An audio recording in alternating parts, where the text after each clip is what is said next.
I'm in favor of TikTok. TikTok was a great platform for us this campaign cycle.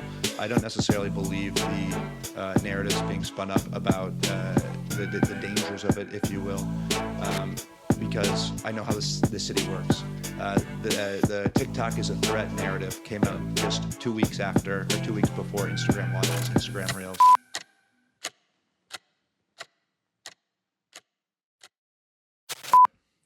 All right, guys, we got Alex here, advisor to President Trump and CEO of DEI Strategies. Thanks for hopping on, man. We're in DC. Hey, thanks for having me on, man. Yes. It's great to be with you. Is this home for you?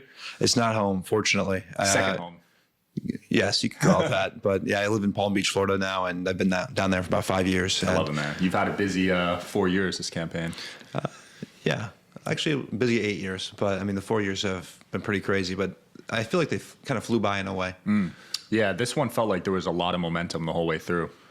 100%. I think this was the first time in decades that the American people got to choose between two presidents running against each other that they both lived under. So the decision was very simple. Was life better under Donald Trump or under Joe Biden and Kamala Harris? And everybody with a functioning brain said it was better under Donald Trump, and that's why he's back. I mean, you saw it with the results. The left would make these nuanced debates of random stuff, but overall, was your life better or not? Yeah, and they also have terrible like salespeople, like the Democrats who's selling their vision. Have you ever looked at these people? I mean, have you ever looked at Tim Walz, for example, and thought, "Wow, that guy's inspiring"? It's not me. I don't get the inspirational feel from Tim Walz. I feel like I probably wouldn't leave, if I had kids, I wouldn't leave my kids with Tim Walz. That's like my personal feeling. But their people are very bizarre. And I talked about this a couple of days ago, that their candidate quality is probably the worst it's ever been. And I look at their bench and who's their talent? I don't think they have any talent. They thought AOC was going to be, their rising star. She's totally fizzled out. She has no sway the way she used to. Obama has almost no pull. And we saw that he was out there every day campaigning against Trump, and he did absolutely nothing to help Kamala. Maybe even hurt Kamala, because he went and lectured black men and said, you have to vote for Kamala because she's black. So he's totally obsolete. So I look at the Democrat Party right now, they have no talent. And we have a lot of talent. I think your next guest after me, she's very talented exactly. too. And you even got Newsom struggling. His leadership is being questioned, especially with how he handled the fire situation, right? Yeah, and the idea that Newsom was ever a contender to begin with is like beyond me. I love California. I love Los Angeles. I spent a lot of time in Los Angeles. Even after the campaign, I spent like 40 days straight in LA. I love it out there. It's the most beautiful place, maybe even in our entire country. But the way that state's been run under Newsom is a travesty. They are so blessed with natural resources, natural beauty, the ocean, and they totally took that state and ran to the ground with insane taxes, insane woke policies. They spent billions of dollars building homeless, shelters and housing, and homelessness in California has only gotten worse. These people are totally incompetent, and this fire has just put that on national display. I think it's the final straw for a lot of people. I think a lot of people are going to move out. I mean, no water in the fire hydrants. How can that be? Yeah, it blows my mind. It's just sheer incompetence. Something that I question is, there's something called the Pacific Ocean at your doorstep. And so when you have these reporters and you have these politicians saying that California is out of water, and then you look out your window and there's the most beautiful ocean you'll ever see, there's been no creativity or ingenuity in how to, desalinate the water that's in the Pacific and build reserves, or it blows my mind that we are in such a blessed country and we have such blessed resources, and our politicians don't know how to use them. So I'm hopeful that we can figure out how we can, better take care of California moving forward. I mean, if I'm paying that 15% state tax, I want the best government stuff at my disposal. And, on your rate, you're going to make a lot more money and you're going to be paying a lot more in taxes. Right. But, some people, I think 30% in some situations. So, wow. Or even higher. So it's terrible how that state's been managed and run. And when, all of these people lose their homes in this fire, and they pay all of these taxes, and then the taxes, what do they go for? And then you see the fire chief in LA County no experience in combating fire. If starting the new year off with a fast feels a little daunting, you're not alone. Shout out to today's sponsor, Prolon. They're an entire community of individuals that want you to make meaningful differences in health. And it makes fasting so powerful because you have a group of people around you. I'm joining their January Fasting Challenge, which is a coach-led program to set you up for fasting success. It's a 5-day program. It's filled with snacks, soups, and beverages that are designed to keep your body in a fasting state with no guesswork or planning required. Got the boxes laid out right here so you guys can check it out. It's also great for so many things. It enhances your skin, it enhances fat loss, and it improves your energy. All their meals are prepackaged, like I said, no guesswork, and it's perfect for after the holiday season where you stocked up on a lot of heavy meals. If you're ready to make 2025 your healthiest year yet, you can order your Prolon 5-day kit at prolon.com/DSH and join in on their fasting challenge today. New groups start every Sunday in January. Plus, Prolon is offering Digital Social Hour listeners 15% off their 5-day program when you go to prolon.com/DSH. That's prolon.com/DSH.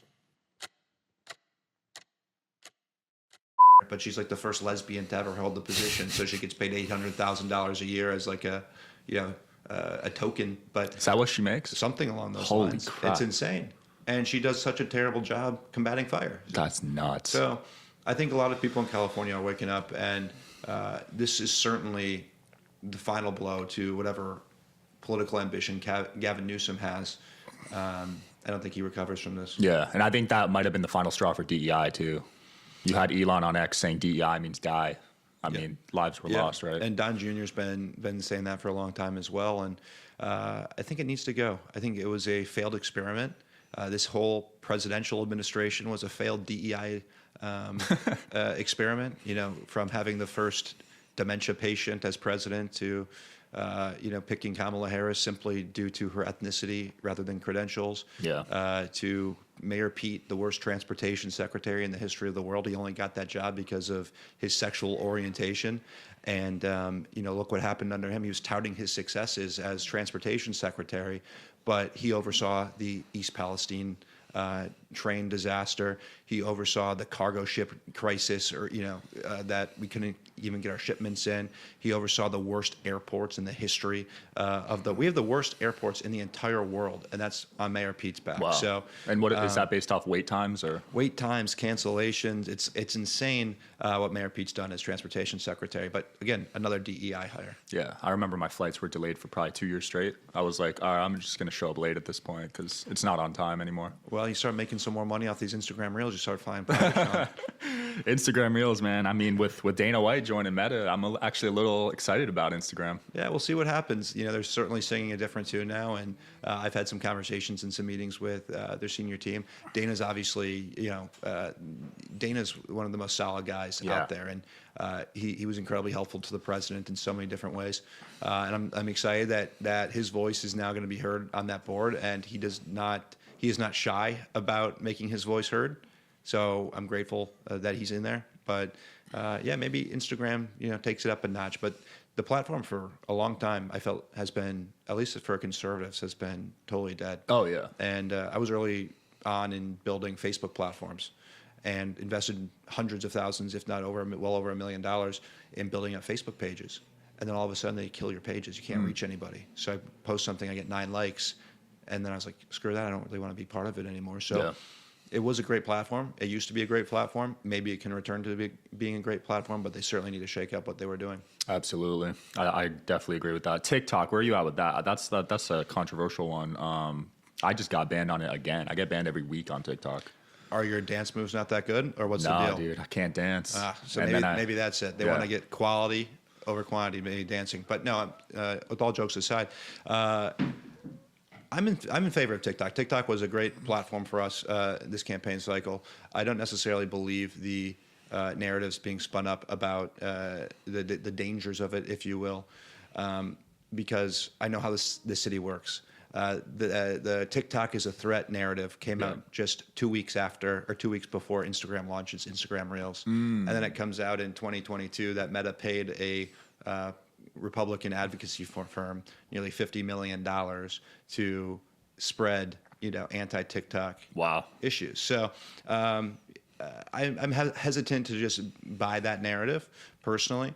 But it was also a great platform for us. We reached billions and billions of eyeballs on TikTok, and for like no spend. Right. So it's a great platform. The youth loves it, and Biden also loved it up until he didn't. So he was on TikTok. If he thought it was a threat, why was he on the platform? Yeah. So it doesn't make sense to me. Yeah. You guys took advantage. Charlie Kirk did really well on TikTok too. He's a great dancer. Yeah, No, he could dance, man. His debates, those clips are Yeah. so viral. I mean, he was probably getting billions of views as well. Yeah, it's fun seeing that. Charlie's been a long-time friend of mine, and he crushes it on TikTok because he's really good at those sound bites. He's Yeah. really good at those 10-second, 30-second hits that get a ton of play, and he's perfected it. He's been doing it for a long time, and he's probably the best in the game at that. Yeah. What did you think of Zuck throwing the Biden administration under the bus on Rogan's podcast? Well, I wish you would name names. But Zuck's certainly pivoting in the right direction. I hope it's a genuine pivot. Yeah. I hope it's something that stays far past Republicans in power stay.